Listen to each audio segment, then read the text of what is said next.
Ya me avisas cuándo. Listo, ya se está grabando. Bueno, buenas tardes para todos. Mi grupo está conformado por Natalia Quintana, Marlene Reyes y mi persona Silvia Hernández. Y nosotros a continuación les hablaremos un poco acerca del contrato de aprendizaje. ¿Qué es un contrato de aprendizaje? Bueno, el contrato de aprendizaje fue creado por la Ley 789 el 27 de diciembre del año 2002 y es una figura contractual contemplada por la legislación laboral colombiana, el cual le permite a empresas y empleadores contratar estudiantes del SENA universitarios o de otros institutos para que puedan realizar su etapa práctica de formación. Siguiente diapositiva.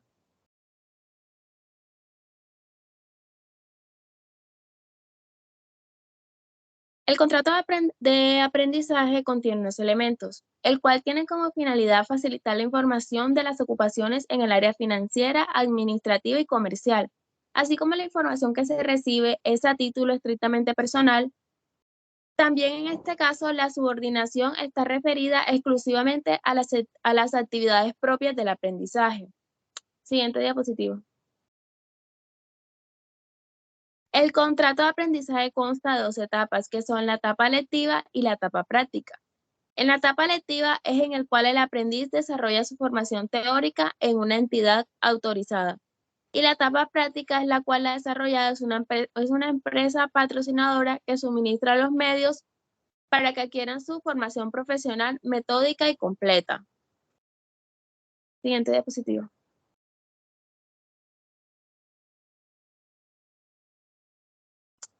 ¿Cuánto o cuál es cuál es la duración del contrato de aprendizaje? El contrato de aprendizaje puede tener una duración máxima de 2 años y debe comprenderse tanto la etapa lectiva, académica como práctica productiva, salvo en los siguientes casos en los cuales se circunbre el otorgamiento de formación práctica empresarial. Práctica para estudiantes universitarios. En este caso, la duración máxima de la relación de aprendizaje debe ser por el mismo tiempo que señale el respectivo programa curricular para las prácticas empresariales sin que llegue a superar el término de máximo 2 años. Y para los estudiantes técnicos y tecnólogos, la relación máxima de la relación de aprendizaje es de 1 año. Ahora a continuación los dejo con mi compañera Marlene.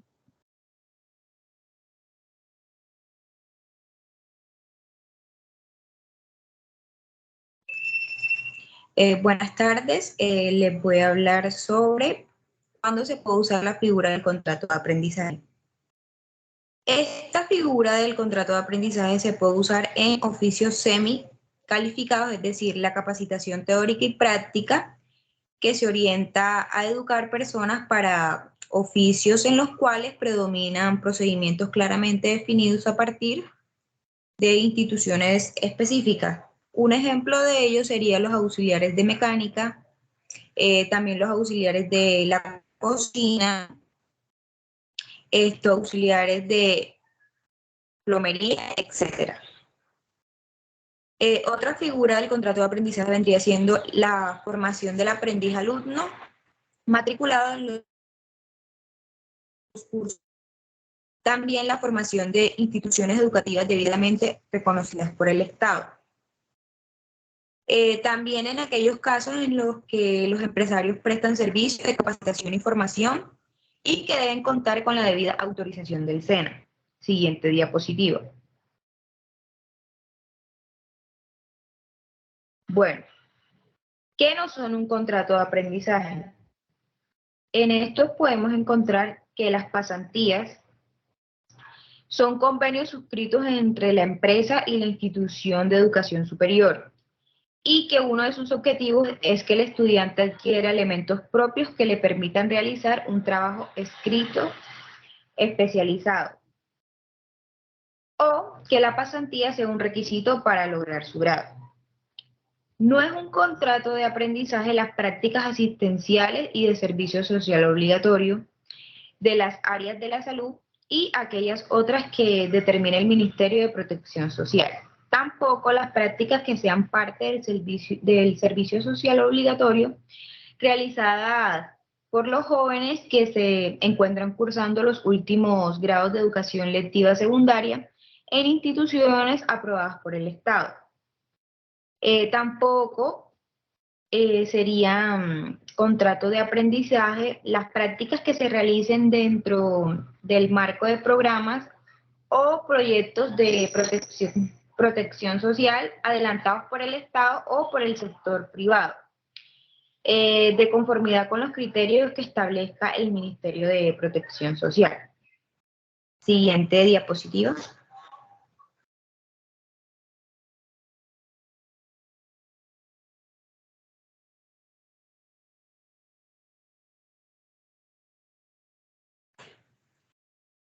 ¿Qué formalidades debe contener el contrato de aprendizaje? Bueno, el contrato de aprendizaje debe constar por escrito y este escrito debe contener lo siguiente.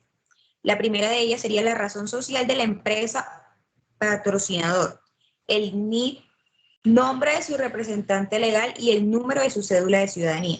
Otra de estas vendría siendo la razón social o el nombre de la entidad de formación que atenderá la fase lectiva del aprendiz con el número de identificación tributaria, NID, el nombre del representante legal y el número de su cédula de ciudadanía. También debe constar por escrito el nombre, apellido, fecha de nacimiento, tipo y número de documento de identidad del aprendiz. También estudios o clase de capacitación académica que recibe o recibirá el aprendiz.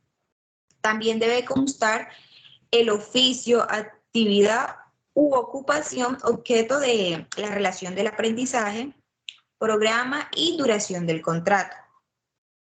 También debe constar en este escrito la duración prevista de la relación de aprendizaje especificando las fases lectiva y práctica. También la fecha prevista para la iniciación y terminación de cada fase.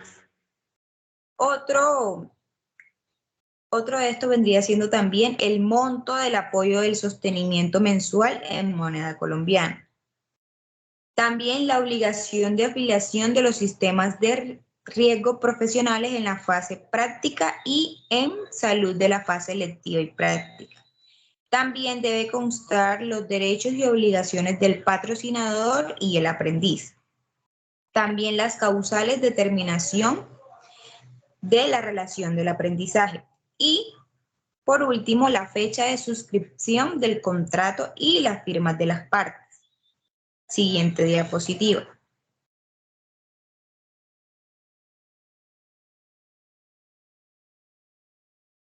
¿Cuándo se suspende un contrato de aprendizaje? Bueno, se suspende un contrato de aprendizaje cuando hay licencia de maternidad certificada por la EPS. También por las incapacidades debidamente certificadas por el Sistema de Seguridad Social en salud, el cual esté afiliado el aprendiz. También se suspende el contrato de aprendizaje por un caso fortuito o de fuerza mayor.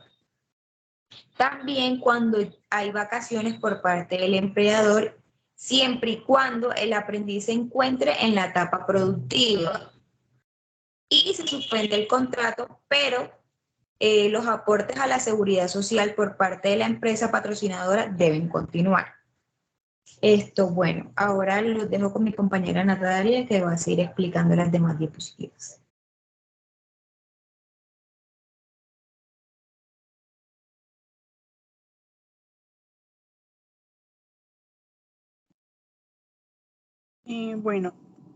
¿Cuándo se termina el contrato de aprendizaje?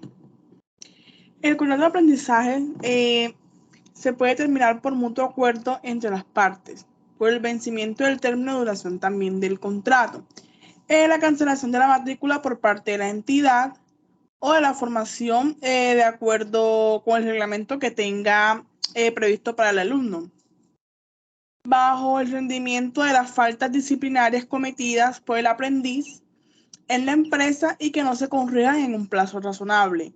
Esta decisión la toma la empresa y debe ser un concepto favorable por la entidad de formación del aprendiz, valga la redundancia. También por el incumplimiento de las obligaciones previstas para cada una de las partes.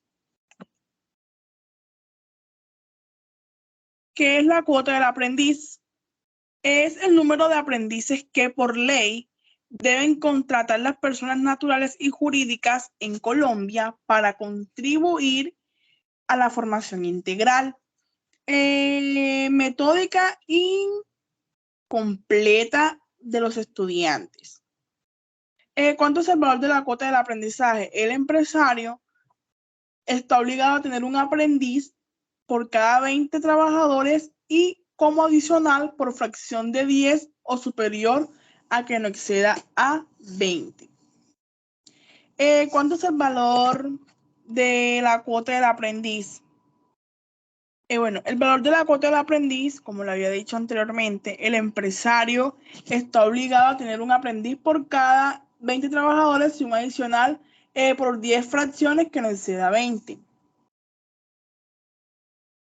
¿Cuáles son los beneficios de la vinculación por contratos de aprendizaje en personas discapacitadas? Existen dos clases de beneficios para estos empleadores que vinculen a las personas con limitaciones físicas superiores al 25%. La primera de orden tributario y la segunda referente al cumplimiento de la cuota de aprendices en la medida que cuando un empleador contrata aprendices con discapacidad calificada no inferior al 25%, la cuota de aprendices se va a disminuir en un 50%. Bueno, explicando algo adicional, ¿qué empresas deben realizar contratos de aprendizajes? Toda empresa privada que realice cualquier tipo de actividad económica diferente a la del sector de construcción y que tenga 15 o más trabajadores debe realizar un contrato de aprendizaje por cada 20 trabajadores y, como lo había dicho anteriormente, un contrato adicional por fracción entre 10 y 20 colaboradores. Un ejemplo puede ser una empresa con 52 trabajadores debe contratar mínimo 3 aprendices. 2 aprendices por los primeros 40 empleados y un aprendiz por los 12 empleados restantes. También está la monetización de las empresas que no deben realizar contratos de aprendizaje. Tienen la posibilidad de pagar la cuota regulada a la entidad. O sea, esto se le conoce como monetizar. Los costos de monetizar es, por lo menos las empresas que no lo hacen, son de 500, que tienen 500 empleados por un 5% por 100% del salario mínimo del legal vigente. En este caso pagarían aproximadamente 22 millones de pesos. En cambio, los costos por contratos de aprendices, un ejemplo, los mismos 500 empleados, pero tienen en este caso 15 aprendices. En este caso van a ser los 15 aprendices que están en la etapa lectiva con el 50% del salario mínimo legal vigente más lo que le cancelan a la EPS. En este caso pagarían aproximadamente de 8 millones de pesos. O sea, la gran diferencia del otro es que son 22 millones de pesos las personas que están monetizando, que no tienen aprendices, a la que tienen que pagarían 8 millones de pesos. Bueno, esto sería todo. Muchísimas gracias.